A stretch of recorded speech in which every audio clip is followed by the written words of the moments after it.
সদস্যদের উপর ছাত্রদলের ন্যাক্কারজনক হামলার ঘটনায় আমরা আজকে উপাচার্য বরাবর তিনটি দাবি জানিয়েছি। সে সময় বিশ্ববিদ্যালয় প্রশাসনের অন্যান্য গুরুত্বপূর্ণ ব্যক্তিবর্গ উপস্থিত ছিলেন।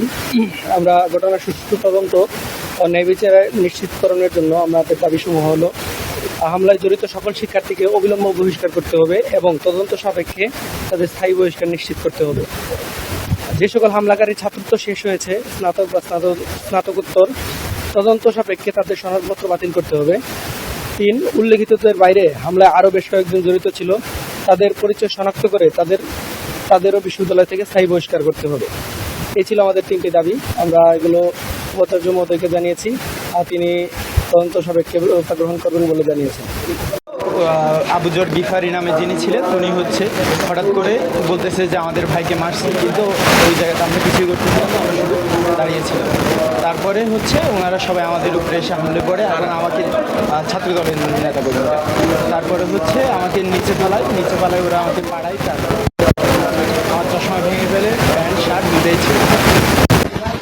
তখন রাত 1টা বাজে আমাকে আমার কমিটির সভাপতি মাহি ভাই বলেন যে শহীদুল্লাহ হলে একটি সমস্যা হয়েছে, জাতীয়তাবাদী ছাত্রদল এবং ইসলামী ছাত্র শিবির তাদের ভিতরে দেয়াল লিখন নিয়ে একটি উত্তপ্ত পরিস্থিতি সৃষ্টি হয়েছে। আমরা সেটি তদন্ত করার জন্য যাই এবং গিয়ে আমরা ওখানে দেখি বেশ জটলা পাঠানো ছিল, অনেক শিক্ষার্থীরা দাঁড়ানো ছিল।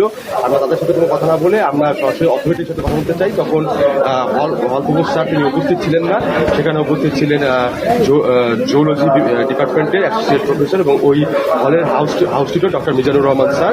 আমরা সরাসরি তার সাথে দেখা করে, তার সাথে হ্যান্ডশেক করে আমরা আমাদের পরিচয় দিয়ে কথা বলতে চাই। এর ভিতরে ওখানে ছাত্রদলের হল কমিটির ডক্টর মোহাম্মদ শহীদুল্লাহ হল কমিটির জয়েন্ট কনভেনার ও মেম্বার সেক্রেটারি ওখানে উপস্থিত ছিল। তারাই প্রথমে দাঁড়িয়ে আমাদেরকে একদম হুমকি স্বরূপভাবে বলে আপনারা কারা, খুবই উদ্যতভাবে বলে এবং এর সাথে সাথে তার যত কর্মীরা আছে তারা খুব নিয়ন্ত্রণহীনভাবে আমাদেরকে